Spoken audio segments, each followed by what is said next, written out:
প্রতিদিন কাজ শেষ করে বাসায় গেলে মা স্ত্রীর বিরুদ্ধে এবং স্ত্রী মার বিরুদ্ধে নালিশ করেন।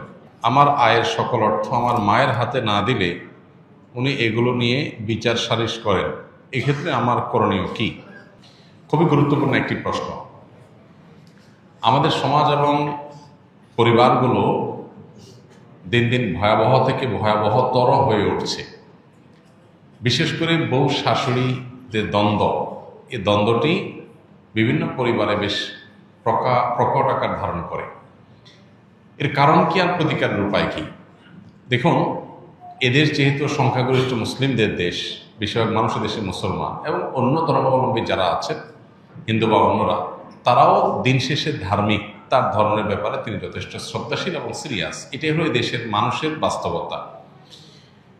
এদেশের ধর্মীয় যে বিধিবিধান আছে, সেই বিধিবিধানগুলো যদি আমরা চর্চাটা ভালোভাবে করি এবং সেগুলো চর্চা করার পরিবেশ যদি আমাদের দেশে থাকে, তাহলে এই জাতীয় সমস্যাগুলো সমাধানের পথ সবচেয়ে সহজে বের করা যাবে। কোরআন এবং হাদিস মায়ের বেশ কিছু অধিকারের কথা বলেছে, আবার মায়ের কিছু কর্তব্য দিয়েছে। ঠিক যেমনিভাবে বাবার কিছু অধিকার আছে, আবার বাবার কিছু কর্তব্যও আছে। একইভাবে স্বামী স্ত্রী পরস্পরের প্রতি অধিকার যেমন আছে, আবার কর্তব্যও আছে। আমরা অধিকারের ব্যাপারে যতটা সচেতন, কর্তব্যের ব্যাপারে ততটা সচেতন না।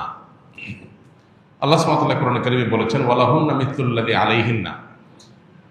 মেয়েদের কিছু অধিকার যেমন আছে নারী হিসেবে, আবার তাদের কিছু কর্তব্যও আছে।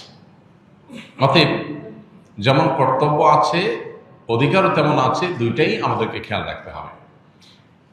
বেশিরভাগ মায়েরা মনে করেন সন্তান হিসাবে দুনিয়াতে এসেছে আমার ছেলে আমার মেয়ে, অতএব তারা মরণ পর্যন্ত আমি যা বলবো সেই কথা মোতাবেকই চলবে। সন্তানদেরও যে কিছু স্বাধীনতার জায়গা আছে, তাদেরও যে কিছু অধিকারের ব্যাপার আছে, এটা বেশিরভাগ মা বাবারা আমাদের সমাজ বাস্তবতা বোঝার চেষ্টা করেন না। এই জন্য যিনি চিঠিটা লিখেছেন তিনি সঠিক লিখেছেন যে বাস্তবে আমাদের দেশে মা বাবার অধিকার সম্পর্কে অনেক বলা হলেও সন্তানদের অধিকার বা সন্তানদের প্রতি মা বাবার কর্তব্যের কথাটা সেভাবে বলা হয় না। আলহামদুলিল্লাহ, এই বিষয়ে আমাদের একটা দীর্ঘ ভিডিও অনলাইনে আমাদের ইউটিউব চ্যানেলে, অন্যান্য সোশ্যাল মিডিয়ার প্ল্যাটফর্মে আমাদের আছে, যেখানে আমরা সন্তানের প্রতি বাবা মার কর্তব্য বা সন্তানের অধিকারগুলো কী কী সেগুলো আলোচনা করেছি এবং এগুলো আলোচনা আরও বাড়াতে হবে। সন্দেহ নেই যে সন্তানের অধিকারের তুলনায় বাবা মার অধিকার বেশি, এই জন্য সে আলোচনাটা বেশি হবে, এটা অস্বাভাবিক নয়। কিন্তু সেটাই শুধু হবে আর সন্তানদের কোনো অধিকারের কথা আলোচনা হবে না, বাবা মারা জুলুম করবেন, সেটা কখনো হতে পারে না। মা হিসাবে, বাবা হিসাবে সন্তানের মধ্যে জুলুম করলে তার বিচারও আল্লাহ তাআলা করবেন। এটা গুরুত্বপূর্ণ একটা বিষয়। আর বউ শাশুড়ির দ্বন্দ্ব মূলত হয়ে থাকে এই জন্য যে পরস্পরের প্রতি আমাদের করণীয় বা কর্তব্য সম্পর্কে আমরা জানি না।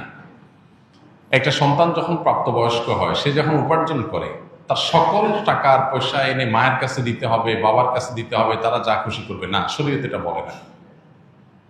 শরীয়ত বলে সম্পদ যে উপার্জন করেছে এর ব্যাপারে অধিকার একমাত্র তার। হ্যাঁ, উপার্জিত সম্পদ থেকে মার চলার জন্য, মার বেঁচে থাকার জন্য, সুস্থতার জন্য, চিকিৎসার জন্য যেটা প্রয়োজন সন্তান হিসাবে সাধ্য অনুযায়ী, মায়ের নিজের না থাকলে বা দেওয়ার মতো ব্যবস্থা না থাকলে অবশ্যই সন্তানকে সেটা বহন করতে হবে। আর স্ত্রীর সর্বাবস্থায় স্বামী হিসাবে স্ত্রীর ভরণ পোষণ এটার ব্যবস্থা করতে হবে। এর বাইরে উদ্বৃত্ত টাকা, সেটা ছেলে কি মাকে উপহার হিসাবে অতিরিক্ত দিবে, না স্ত্রীকে দিবে, না কাকে কত দিবে, নাকি আদৌ কাউকে না দিয়ে নিজের অ্যাকাউন্টে রাখবে, এটা একান্ত তার ব্যাপার। এখানে শরীয়ত মা বাবাকে ইন্টারফেয়ার করার অধিকার দেয় নাই সেইভাবে যেভাবে আমাদের অনেক মা বাবা মনে করেন যে তাদের অধিকার আছে। ছেলে বিদেশ গেছে, উপার্জন করে টাকা পাঠাবে সব বাপের নামে মায়ের নামে, তারা যা খুশি করবে, তারা সেখান থেকে বৌমাকে যা দেওয়া দিবে আর যা নেওয়া দেওয়ার না দিবে না। এভাবে আসলে ইসলাম মা বাবাকে এতটা অধিকার দেয় না যে সম্পদ সারা জীবন যা কামাই করবে সব বাপ মা যা ইচ্ছা তা করবে। জি না, এই সুযোগটা নেই। অনেক মা বাবা এটা জানেন না এবং এখানে অনধিকার চর্চা করেন তারা। সন্তান হিসাবে অবশ্যই মা বাবার সামনে যত বেশি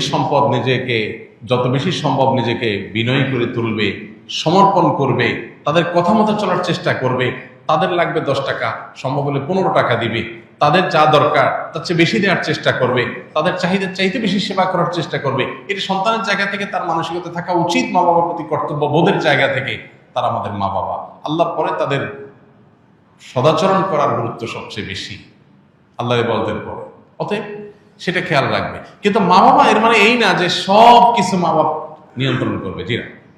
এখান থেকেই সংসারে অশান্তিটা শুরু। মা বাপ জানে না তাদের অধিকারের রূপরেখা কি এবং কতটুকু সীমানা আছে, এর বাইরে তারা মা বাপ হিসাবেও অধিকার চর্চা করতে পারে না বা তাদের ক্ষমতা তারা জাহির করতে পারে না। এটা আমাদের সমাজে জানাশোনা নেই। এই জায়গা থেকে সমস্যাগুলো তৈরি হয়। একটা হাদিস আছে, সেখান থেকে কিছুটা অনেকে ভুল বোঝেন। হাদিসটার হলো এই, নবী সাল্লাল্লাহু আলাইহি ওয়াসাল্লাম বলেছেন, আনতা ওয়া মালুকা লি আবিক, তুমি এবং তোমার যাবতীয় এবং সমুদয় সহায় সম্পদ সব তোমার বাপের, মায়ের, বাবা মায়ের। এ হাদিসের মানে অনেকে মনে করেন যে কেউ যা কামাই করবে সারা জীবন যত কিছু করবে সব বাপ মা। জি না, এ হাদিসের ব্যাখ্যা হলো তুমি তোমার উপার্জিত সম্পদ, এখানে তোমার বাপ মা অর্থাৎ তাদের খরচ খরচার জন্য যতটুকু দরকার ততটুকু তোমার এখান থেকে নেওয়ার অধিকার তাদের আছে। এখানে সমুদয় সম্পদ বোঝানো হয় নাই। যদি সমুদয় সম্পদ বোঝানো হতো তাহলে জাকাত তো বাপ মার উপরে বর্তাইতো, ছেলের উপরে বর্তাইতো না। কারণ সম্পদ যদি একজনের হয় জাকাত তো আরেকজনের উপরে বর্তাবে না। এরকম আরো বহু প্রশ্ন তৈরি হবে। এই জন্য এই হাদিসটার ব্যাখ্যা আমরা অনেকে ভুল বুঝি এবং এর ফলশ্রুতিতে অনেক মা বাপ একটু বাড়াবাড়ি করেন, সীমালঙ্ঘন করেন এবং সেক্ষেত্রে স্ত্রীর সাথে ছেলের দূরত্ব তৈরি হয়। এইগুলো আমাদের ব্যালেন্স করতে হবে। এবং একইভাবে আপনার সম্পদের ব্যাপারে স্ত্রীরও এই মানসিকতা থাকতে হবে যে স্বামী তার উপার্জন করার পর আমার ভরণ পোষণ ঠিকঠাক মতো দিচ্ছেন কিনা। যদি দেন, এরপর বাকি সম্পদ তিনি কি করবেন, তিনি কি তার মাকে দিয়ে দিচ্ছে অতিরিক্তটা, না ভাইকে দিয়ে দিচ্ছে, বোনকে দিয়ে দিচ্ছে, এটা একান্ত তার ব্যাপার। আমার এটা নিয়ে মাথা ঘামানোর দরকার নাই, হেডেক নেওয়ার দরকার নেই। বেশিরভাগ মহিলাই অহেতুক পেরেশানি করে নিজেও কষ্ট পায়, সংসারটাকে অশান্তি করে। আমার পরিচিত এরকম আত্মীয় স্বজনের ভিতরে এরকম মেয়েদের কথা জানি যে স্বামী লক্ষ লক্ষ টাকা ধরা খাচ্ছে, কোথাও কাউকে দিয়ে দিচ্ছে, কোনো ভাবনা নেই। আমার তো এটা দেখার দরকার নেই। আমার দেখা দরকার হলো যে আমার ছেলে মেয়ে এবং আমার ভরণ পোষণের ব্যবস্থা সে করছে কিনা। সেটা যদি সে না করে, আমার অধিকার যদি সে খর্ব করে, সেগুলোও যদি সে মানুষকে দিয়ে দেয়, তাহলে অবশ্যই আমি সেখানে দাবি তুলব, যথাযথ নিয়মে আমি আর্গুমেন্ট করব। কিন্তু আমি আমারটা যথাযথ পাচ্ছি, আর দরকারটা কি? বেশিরভাগ মহিলারা স্বামীকে চায় কবজার ভিতরে আনতে, কন্ট্রোলের ভিতরে আনতে, যে আমার কথা উঠবা, আমার কথা বসবা, আমার কথা এদিক ঘুরাবা, আবার এদিক ঘাড় ফিরাবা। এই যে স্বামীকে গোলাম বানাতে চায়, এটা আরেক সমস্যা। তাহলে একদিক থেকে মা বাপের সমস্যা, আরেক দিক থেকে বইয়ের সমস্যা। এই সমস্যাটা কেন হয়? কারণ তার কতটুকু অধিকার আছে এটা সে জানে না। তার যতটুকু অধিকার আছে তিনি তার চাইতে আরো বেশি খাটাইতে চেষ্টা করেন। এটাই হলো একটা ভুলের জায়গা। দাম্পত্য জীবনের সুখ শান্তির জন্য এই জিনিসগুলো অনেক গুরুত্বপূর্ণ। এই জন্য বিয়ের আগে ট্রেনিং হওয়া দরকার। সন্তানকে ছেলে মেয়ে করে বিয়ে করাবেন, সেখানে কি করবেন কি না করবেন, কোথায় অধিকার খাটাতে যাবেন কোথায় খাটাতে যাবেন না, এগুলোর উপর ট্রেনিং হওয়া দরকার। আমার অনেক দিনের স্বপ্ন ইনশাআল্লাহ এরকম একটা ট্রেনিং ডেভেলপ করার, যে বিবাহ ইচ্ছুক ছেলে মেয়েরা এই ট্রেনিং করবে। ডে লং ট্রেনিং হবে, পাওয়ার পয়েন্ট প্রেজেন্টেশন হবে, যে তারা দাম্পত্য জীবনকে সুখী করবার জন্য তাদের কোন কোন পলিসি পদ্ধতি অবলম্বন করতে হবে, চ্যালেঞ্জগুলো কিভাবে ওভারকাম করবে, এই সব বিষয়গুলো থাকবে। ইনশাআল্লাহ খুব শীঘ্রই আমরা এটা হয়তো ঘোষণায় যাব এবং এই ট্রেনিংটা শুরু করব। তো আমাদের বাসা বাড়িতে যে অশান্তিগুলো আছে, যে কলহগুলো আছে, আল্লাহ তাআলা সেগুলোকে দূর করার তৌফিক দান করুন।